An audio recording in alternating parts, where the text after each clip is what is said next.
All eyes are on the Tampa Bay Buccaneers secondary against the Titans receivers this Sunday. That and more on today's Crossover Thursday episode of Locked On Bucs. Your daily Tampa Bay Buccaneers podcast, part of the Locked On Podcast Network. Your team every day.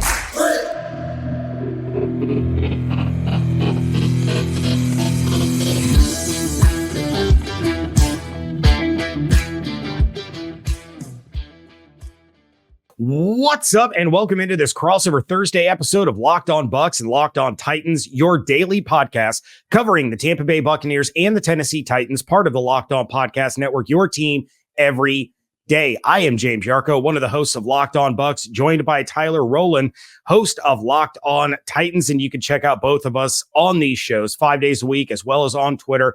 I am at JYarcho_Bucs. He is at Tic Tac Titans.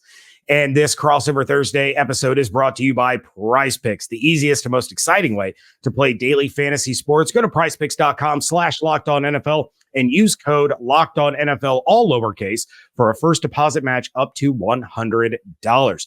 Biggest matchups, most important players coming up for you in just a little bit. But Tyler, let's start things off with the biggest stories surrounding these teams. And I'm going to defer to you to kick things off. What is the biggest story in the land of the Tennessee Titans right now? Well, that's smart, James. Number one, you always defer, in my opinion. Yes. You always defer. You win the coin toss, you defer. The biggest storyline for the Titans is clear. What's Will Levis going to do now? It's been this big storyline. Will he start? Is he over Tannehill? Will we see the young quarterbacks? Is this team tanking? All of this stuff. And now we see it. All right, Levis is the starter going forward. Levis, for all intents and purposes, I know the Titans are only 1-1. He's made mistakes. He's made bad decisions. We've talked about it on the Locked On Titans podcast, my everydayers know. But he looks like he's the guy for the future, and he looks like he has enough talent, and he has a skill set that you can build around. So now it's all about how you improve.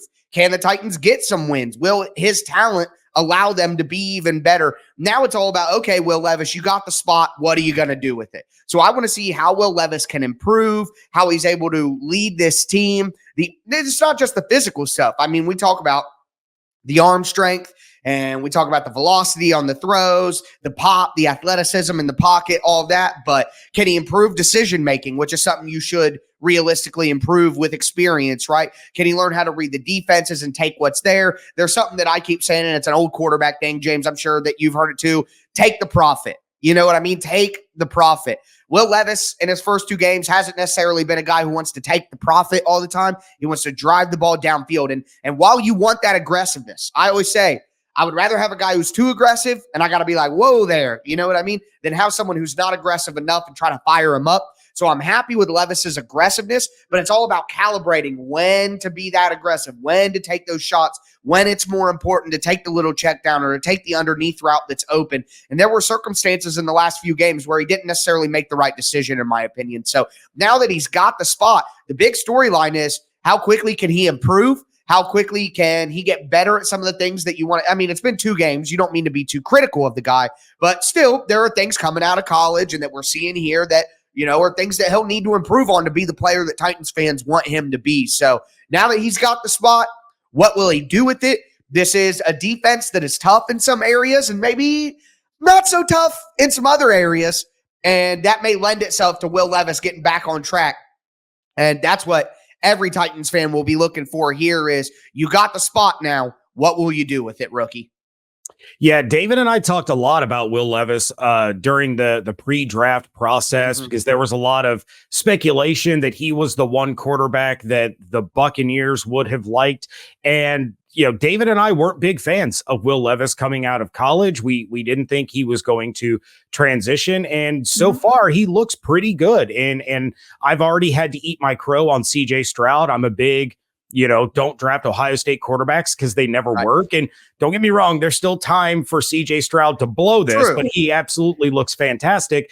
And the same can be said in a very, very small sample size about Will Levis and his performances so far. So it'll be interesting to see how that continues to transition. And if nothing else, with the way the Titans season has gone thus far, going into the future after what Will Levis does this season, if he's going to be a guy that you can build around. And like I said, small sample size, but so far he looks pretty good. I'm going to talk about the biggest story, surrounding the Tampa Bay Buccaneers, and that is what in the world is going on both on the field and off. So they're coming off the 39-37 loss to the Texans that snapped a streak of 35 consecutive wins when the Tampa Bay Buccaneers had scored 37 or more points. I said it on my episode yesterday. The last time the Buccaneers lost when scoring 37 or more was October of 1985 against the Miami Dolphins. Yeah, I wasn't even alive. I was 4 months old when that happened. So Todd Bowles is in jeopardy of losing his job if the Buccaneers don't snap out of it. He's not going to be fired in season. It's not something that the Glazers have ever done, because once you fire the head coach in season, now all of a sudden everybody else on the coaching staff starts to check out. They're looking for what could open up for them down the road. Human nature. Yeah. And Bowles being fired has that ripple effect, right? Does that mean that Dave Canales is one and done as an offensive coordinator? What's going to happen with Baker Mayfield?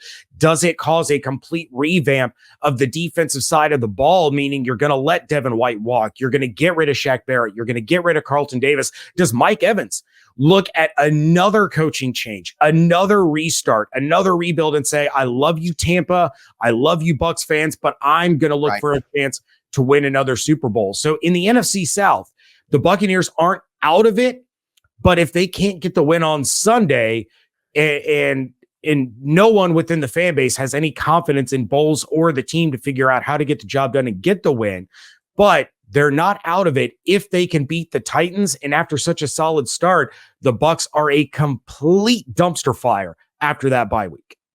Yeah. They're in a weird position. I like the Titans. The Buccaneers were a team that's like, hey, maybe do we reset this before the season? They come out hot. They impress some people early and then kind of come back down to earth a little bit. I think it's a precarious situation to be in. And to compare it, at least with the Titans, they have Will Levis now. So it's like, all those same kind of questions. Do we need to revamp the defense, the coaching staff? What do we need to do here? But at least there's that glimmer of hope of, hey, we got our guy at quarterback probably. Tampa Bay in a weird spot there, with Baker. Baker's a good quarterback in the NFL, but is he a long-term guy that energizes a fan base? Probably not. So I get where you're at. It's a tough spot for him. Yeah, no doubt about it. And look, Baker Mayfield has played really well this year. 12 touchdowns, 4 interceptions. He's avoided a lot of sacks. He's made plays with his legs.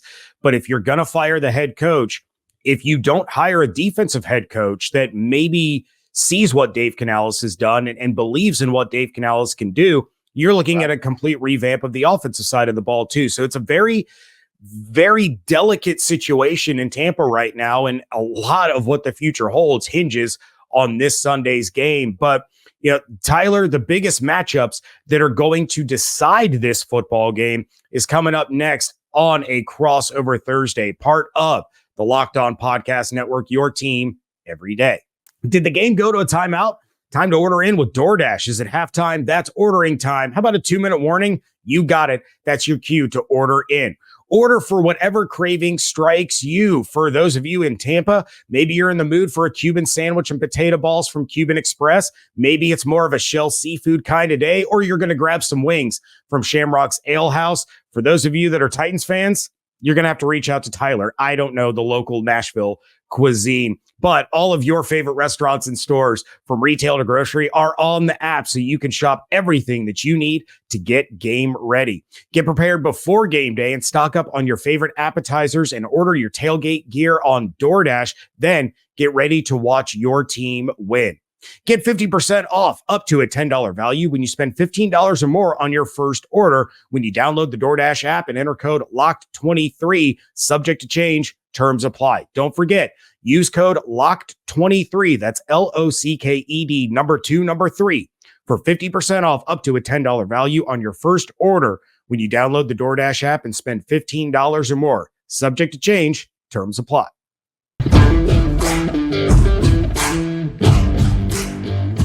Thank you again for making Locked On Titans and Locked On Bucs your first listen or view every single day. Football season is here, and Locked On is kicking up our coverage with Locked On NFL Kickoff Live. Each Friday, Locked On will go live at 2 p.m. Eastern on every Locked On NFL YouTube channel. Hosts Tanitra, Jarvis, and Kyle are going to break down every game on the NFL slate to get you ready for your team's matchup, your fantasy lineups, your betting angles, and more. Plus, you get in-depth local analysis from our stable of NFL hosts across the country who know these teams better than anyone else.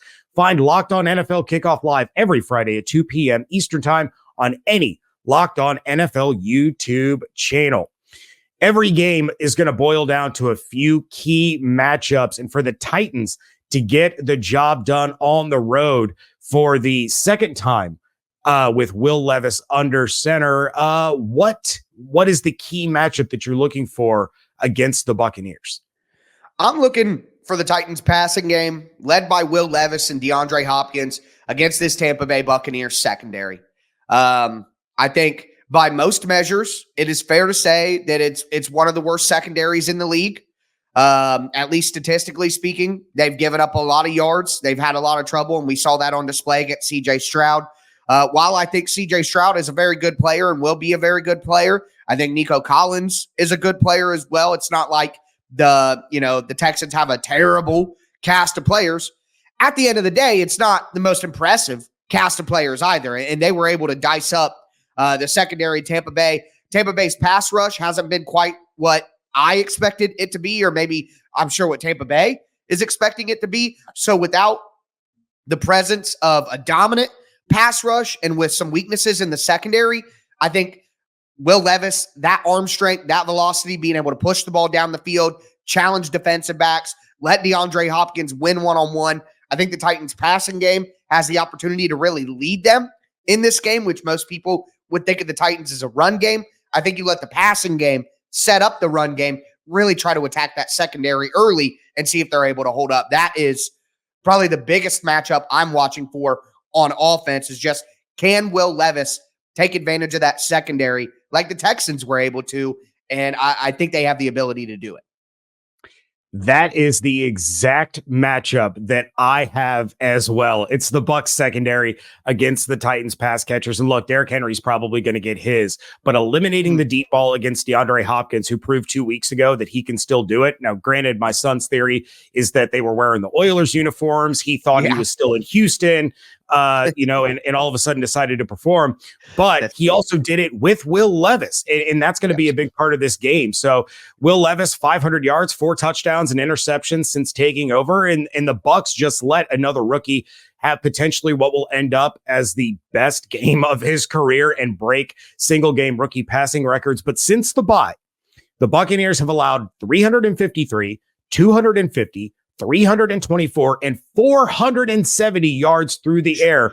They also only have 9 sacks over that same span. So the pass rush isn't closing nearly often enough, and quarterbacks are having a lot of time to find open receivers and move the ball. And with the way Carlton Davis played last week, it's hard to find any faith in him to shut down DeAndre Hopkins. But they're also dealing with concussion issues for Jamel Dean, Christian Izien. That brings in Zion McCollum, who looked good before the bye in relief of Carlton Davis and Jamel Dean when they were dealing with injuries, but he didn't look good against the Texans. And then you have Ryan Neal, who got benched at halftime. He's been abysmal all year, and D. Delaney stepped in, which really isn't much of an improvement. So you're asking the Bucs to stop a deep ball with Antoine Winfield Jr. alone. And Winfield has been an all-pro this season, and I will die on the hill that he is the best safety in the National Football League in 2023, but he's not actually going to receive those accolades because of how bad this defense has been. So this is the matchup that will decide the game, is the Bucs secondary being able to go against the Titans wide receivers. But Tyler, who is your most important player in this game? For me, it's Will Levis. Again, I think both of these, I think this is actually going to be a high scoring game, where I normally would pick the Titans in these low scoring battles. I think both of these defenses are super susceptible in the pass. So I think for me, it's which quarterback leads their team better, which quarterback plays better is going to win the game, because I think the other aspects are going to be pretty similar. I think the Titans are going to be able to get some pressure on that Bucs offensive line. I think the Bucs are going to be able to get a little bit more pressure on this bad Titans offensive line. I think there are good wide receivers. I mean, the Buccaneers have far better wide receivers than the Titans. Don't get me wrong there. But the Titans have enough against this secondary, and the Titans secondary has been god-awful as well. So to me, I think both of these teams are kind of similar in terms of their talent level and what they can do. And I think whichever quarterback plays the cleaner game, plays the better game, and dices up the secondary that's vulnerable on the other side of the ball, that is the team that's going to win. It feels cool, James, to tell you the truth, to say this, to be like, yeah, it's all on the quarterback. The Titans quarterback should lead them to this win and elevate the team. But I think that's a possibility here. It's nice to say that. It's nice to have that hope. And I really do think that Will Levis is the better quarterback in the game. And I think Will Levis will be able to lead the Titans to victory. But I think it's going to be back and forth.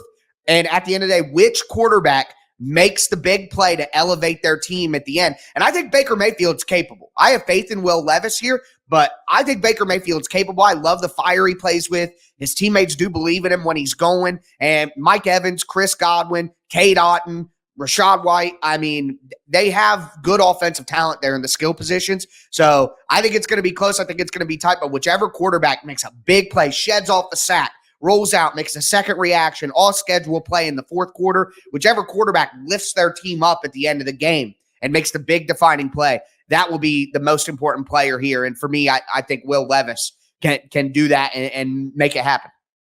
Yeah, I don't want to downplay some of the good that Tannehill has done since he got there, because he has been impressive overall up until recently. But you probably really haven't been able to say that about a Titans quarterback since Vince Young's rookie year, right? Yeah, I would say that's about, I mean, Tannehill in 2019 and 2020 was magical, but you knew he had A.J. Brown. You knew the offense with Arthur Smith. The O-line was better.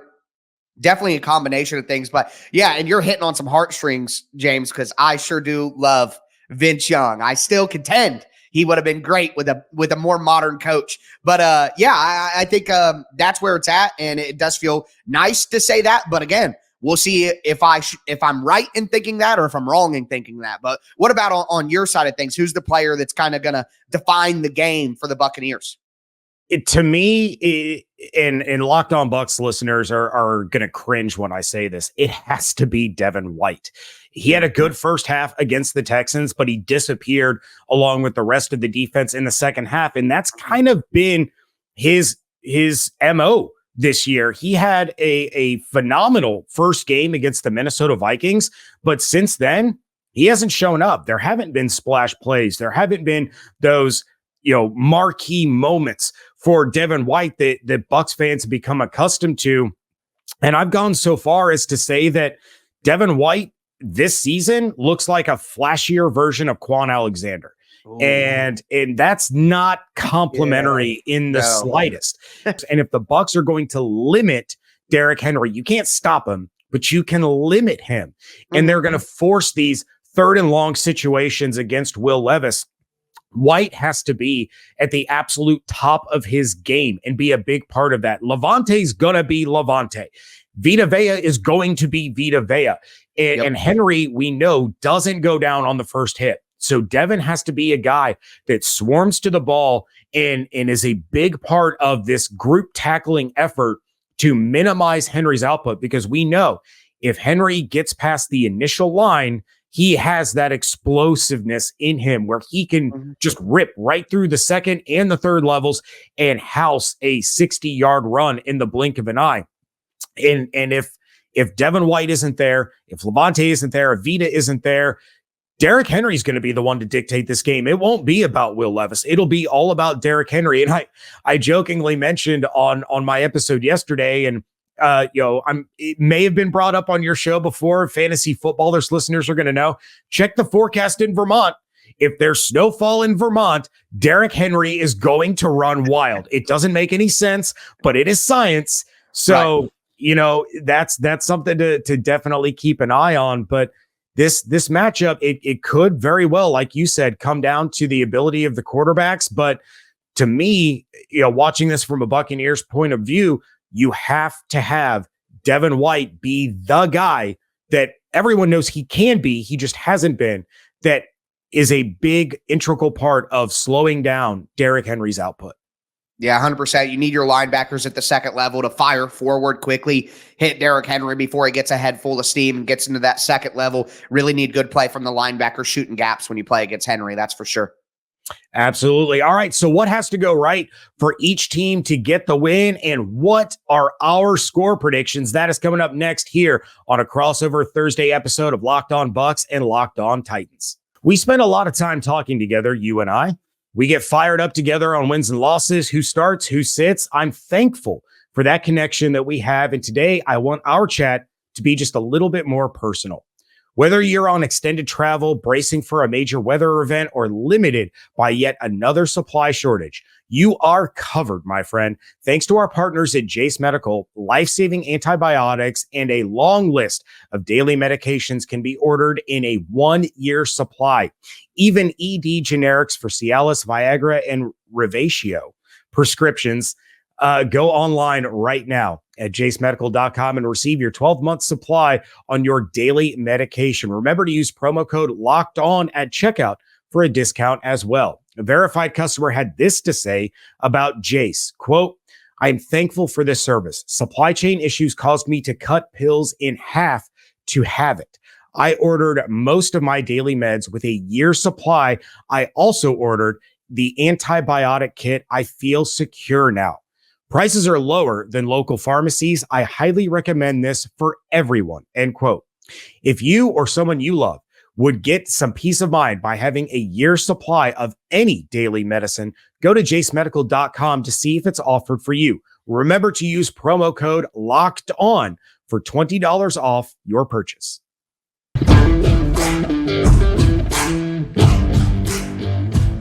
Wrapping things up here on a crossover Thursday episode of Locked On Titans and Locked On Bucs. And we have laid out some things for each of our teams so far. We've talked about the quarterbacks. We've talked about Derrick Henry. We have not talked about a Sean Murphy Bunting revenge game, but we have talked about quite a bit. And for the Tennessee Titans, what needs to go right in this game for them to come away with a big road victory? Well, let me just say this first before we go. You're probably not going to get it because Sean Murphy Bunting injured his hand. He's got a thumb injury, or as Titans Twitter knows it, a thump injury from a little typo from the Titans team there when they released the injury report a few weeks ago. But I think for me, we talked about how I think the Titans need to attack in the air. We talked about Derrick Henry and all that. For me, I'm going to flip to the other side.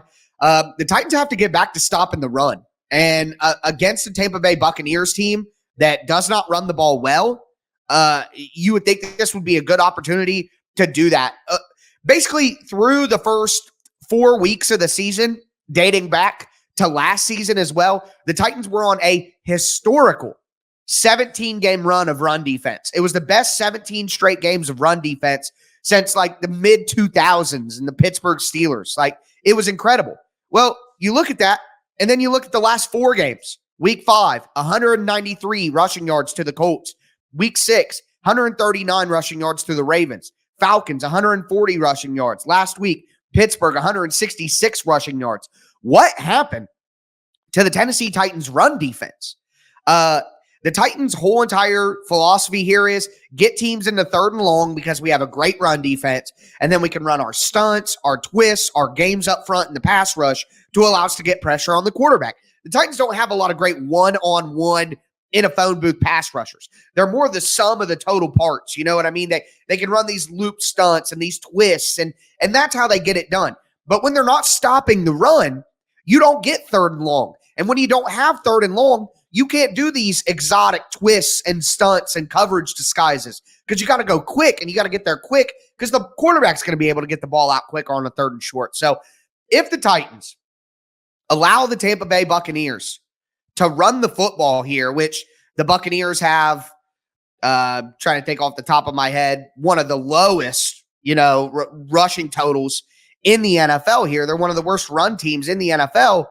If you can't stop the run against the Bucs, who average 78 rushing yards a game, if you let them get over 100 and run the ball with success, then something has just changed in a way that cannot be repaired, basically. So for me, we talk about all the other stuff, but the simplest thing for me is if the Titans can't stop the run against a team that can't run the ball, then they're doomed. They're doomed, period. So that's what I'm watching for, is stopping the run, and that will help everything else. It'll be a domino effect that allows the defense to be better, get off the field quicker, give the ball back to the offense more. The offense has more opportunities.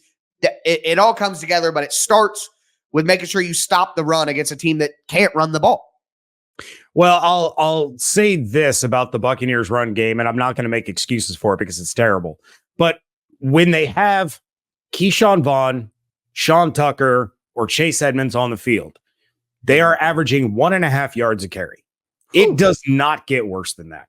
Now, Rachaad White has started to look better running the ball over the course of the last couple of weeks. Yes. He had a really, really great game against the Texans. But what the Buccaneers have started to adopt, and this is something for Titans fans for sure to watch out for, is they're going to that Aaron Rodgers Packers running through the air model, where Rachaad White is getting a lot of these 1-yard passes and letting him create plays with his legs in space.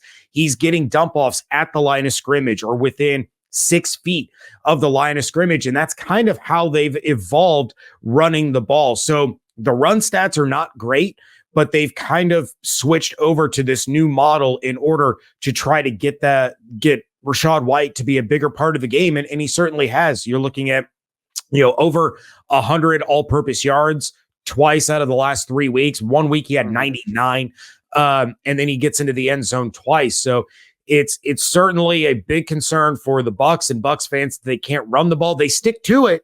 They just can't do it very well. But something to look out for is still the usage of Rachaad White and what they do in that run through the air kind of game. But what has to go right for the Buccaneers in this one is they have to stop this bend, don't break nonsense on defense and force punts. They cannot rely solely on turnovers. And now, because of the Bengals' big week, because of the Jets' inability to hold on to the football, the Buccaneers have dropped to second in the NFL in turnover differential, where they are +8, whereas the Bengals and the Chargers are both +9. But they cannot keep allowing teams to convert on these third downs over and over and over. Now, you go back to last week and you go, James, the Texans were only 3 for 11 on third downs. Well, that's because they kept getting first downs on first and second down. They didn't face a lot of third downs in the second half. But, early in that game when the Bucs had a 17-10 halftime lead, they were getting off the field on third down. They were taking the ball away on third down. This bend, don't break stuff against the Titans, allowing them to get into field goal range, allowing them opportunities to score, only continues to snowball and create more problems for the Bucs down the line, because then all of a sudden when they do need to stop, they can't muster up the ability to do it. And you just see third down conversion over and over and over. The offense showed that it can put up points and get the job done. And I don't expect them to score 37 points again this season, but the Bucs defense has to be able to get off the field consistently to not allow what happened last week to happen again this week. So Tyler, we've taken a look at this game from all types of angles. How do you see this one shaking out? I'm going to go 28-24 Titans. In this one, again, I do think it's a little bit more of an offensive game. I think both defensives, both secondaries will struggle.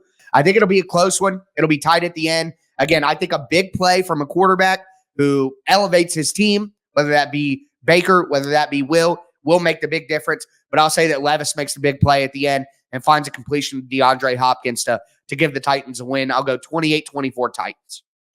I see this one as a little bit lower scoring, but I'm also going to take the Titans until the Buccaneers show me that they can get their heads back in the game and actually win one. I can't bring myself to pick them. So I am going to take the Titans with a road victory, 20-17 over the Bucs. But that is going to do it for this crossover Thursday episode of Locked On Bucs and Locked On Titans. Make sure that you are checking both of us out 5 days a week on those shows. And of course, you could follow everything on Twitter. I am at @JYarcho_Bucs. Tyler is at Tic Tac Titans.